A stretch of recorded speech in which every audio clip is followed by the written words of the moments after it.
Il faut que tu comprennes ceci. Tu ne peux pas réaliser quelque chose si tu n'as pas appris à copier sur les autres.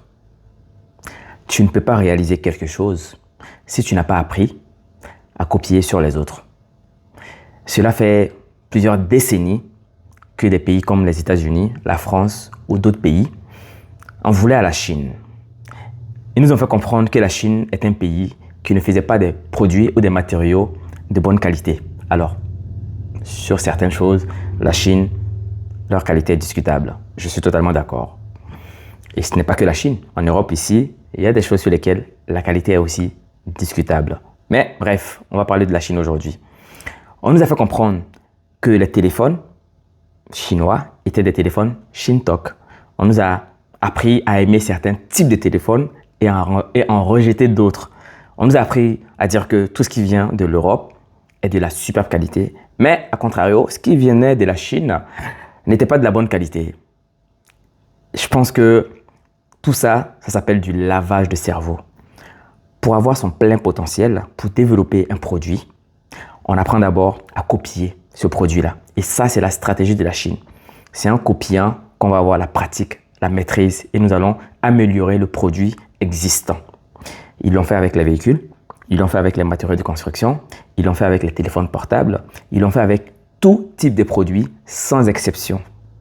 Aujourd'hui, la Chine est, entre guillemets, la première puissance économique au monde.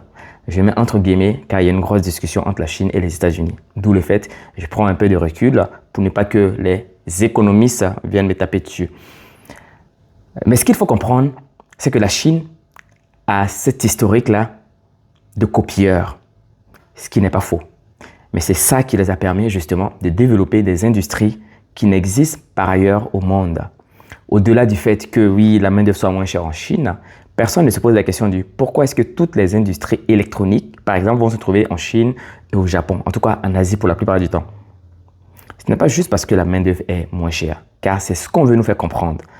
Ce qu'il faut que nous comprenions, c'est que là-bas, les gens ont de réelles compétences. Ce n'est pas pour la main-d'œuvre, c'est pour les compétences. Et ça, c'est ce que parfois les médias omettent de nous dire. Et on veut nous faire croire justement que la Chine n'est qu'un endroit où la main-d'œuvre est moins chère et que toute la partie pensée, toute la partie réflexion, ingénierie est faite ailleurs avant d'arriver en Chine. Non, ce n'est pas vrai.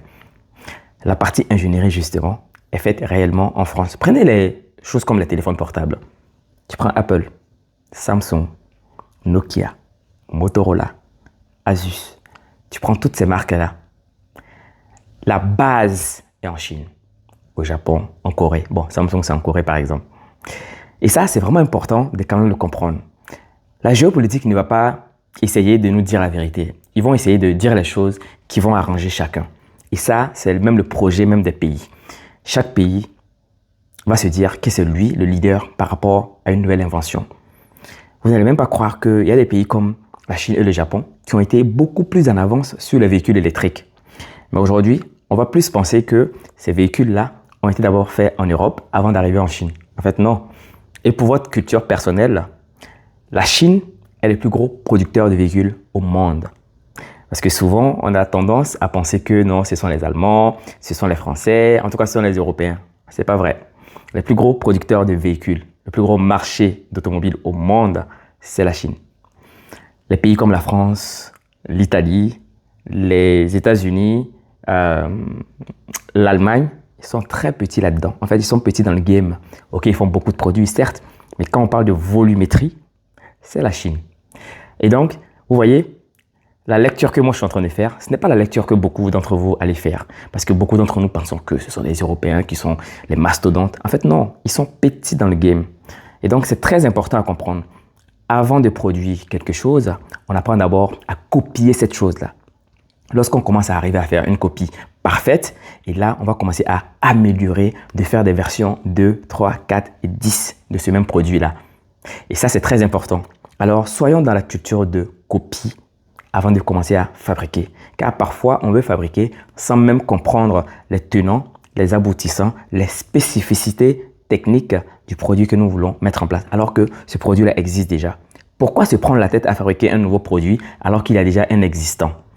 Je me base d'abord sur l'existant je m'assure à pouvoir recopier l'existant afin d'améliorer cet existant-là pour créer un nouveau.